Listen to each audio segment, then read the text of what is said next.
Isang madugong bakbakan na puno ng aksyon, tulakan,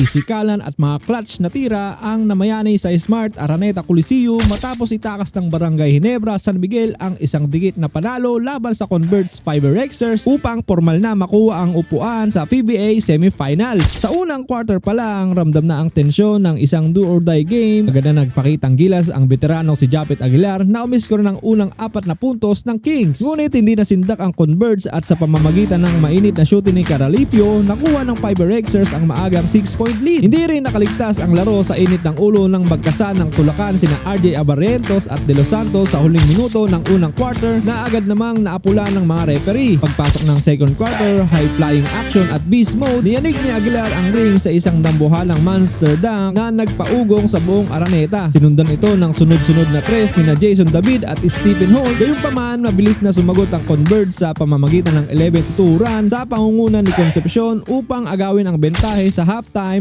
42-39. Sa ikatlong yugto, lalong tumindi ang laban. Nag-beast mode ang rookie na si Justin Baldassar laban sa mga referee matapos tawagan ng foul na nauwi sa isang matagumpay na challenge ni Coach Delta Pineda. Sa dulo ng quarter, ipinamalas ni Abarrientos ang kanyang bilis nang iwanan sa perimeter si De Los Santos para sa isang acrobatic layup, dahilan upang makuha muli ng Ginebra ang kalamangan 68-60. Sa fourth quarter, naging madugo ang huling yugto matapos masugatan sa noo si Abarrientos dahil sa siko ni Stockton. Ngunit ang mas masakit na tagpo para sa Kings ay ang pagkaka-injury ni Jason David na nakitang nangingisay sa sakit habang hawak ang kanyang kanang braso. Dahilan upang ilabas ito sa court sa huling 25 seconds, nakuha ni Abarrientos ang 3 free throws para itulak ang Ginebra sa 2-point lead. Ngunit sumagot si Juan Gomez Diliano ng isang end one play para ibalik ang lamang sa Converge. Sa huling 3 segundo na foul si Jeremiah Gray sa 3-point line na ipinasok naman ang 3 free throws at itinabla ang laro upang dalhin ito sa overtime. Sa extra period, tila mapapasakamay na ang Converge ang panalo matapos ang crucial na 4-point play ni JDL. Ngunit isang matinding tres ni Troy Rosario ang naglapit sa Ginebra sa isang puntos. Sa huling possession, hawak ng kapalaran ng koponan, pinakawalan ni Stephen Holt ang isang cold-blooded game-winning 3-pointer na bumasag sa puso ng Fiber Rexers at sa huling busina na naig ang pusong Ginebra at tuluyang pinatalsik ang Converge sa serye. Ikaw, kabarangay, naging masaya ka ba sa kinalabasan ng laro o isa ka sa naniniwala 8